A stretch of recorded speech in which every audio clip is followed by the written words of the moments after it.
World war 1 immediate যে cause সেইটা হচ্ছে যে world war 1 Austro Hungary, because এইটা হচ্ছে অস্ট্রিয়া অ্যান্ড হাঙ্গেরি যে এম্পায়ার, যেটা আমি আগের ভিডিওতে দেখালাম, সেই অস্ট্রিয়া হাঙ্গেরির যে এম্পায়ার, সেখানে যিনি রাজকুমার ছিলেন, অর্থাৎ কিনা কিংয়ের যিনি ছেলে ছিলেন, archduke and his wife, ওনার স্ত্রী, তারা basically Sarajevo was a capital of Bosnia and Herzegovina, ওইখানে ট্রাভেল করছিলেন এবং এই সময় তারা অ্যাসাসিনেট হয়, তাদের মারা হয় ইন 1914। নাও সামহাও ওদের মনে হয়েছিল যে সার্বিয়া, অর্থাৎ এই কান্ট্রিটা এইটার এগেনস্টে আছে, অর্থাৎ যে অ্যাসাসিনেট করেছিল তার সাথে কোনোভাবে সার্বিয়ার একটা যোগ আছে।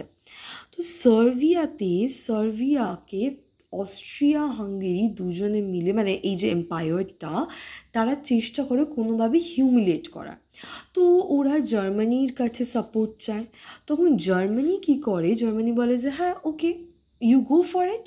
তো দুজনে মিলে একটা সার্বিয়ার ওপর খুব হিউমিলেটিং ট্রিটি ইম্পোজ করে এবং বাধ্য করে সাইন করার জন্য।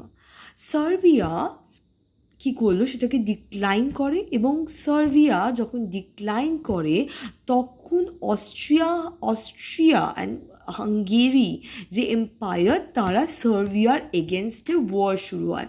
সুতরাং মেন জিনিস that we need to understand here, কি বেসিক্যালি ওয়ারটা স্টার্ট হয়েছিল এখানে, between Austrian and Hungarian empire and Serbia. কিন্তু যেটা হলো যে এই সময় Russia supported Serbia, Russia direct সার্বিয়াকে সাপোর্ট করলো, এবং জার্মানি কি করলো, জার্মানি ওয়ার ডিক্লেয়ার করলো against Russia and France. Germany আরেকটা কাজ করলো, Germany invaded Belgium, maybe next video আমি ম্যাপসটা ভালো করে দেখাবো, এবং সেই সময় ব্রিটেনও enter the war, that is here Britain also enter the war, এবং সব দেশগুলো আস্তে আস্তে নিজের স্বার্থে, নিজের টেরিটরি এক্সপ্যানশনের যে স্বার্থ, সেইটার জন্য এই ওয়ারটা শুরু হয়ে গেল।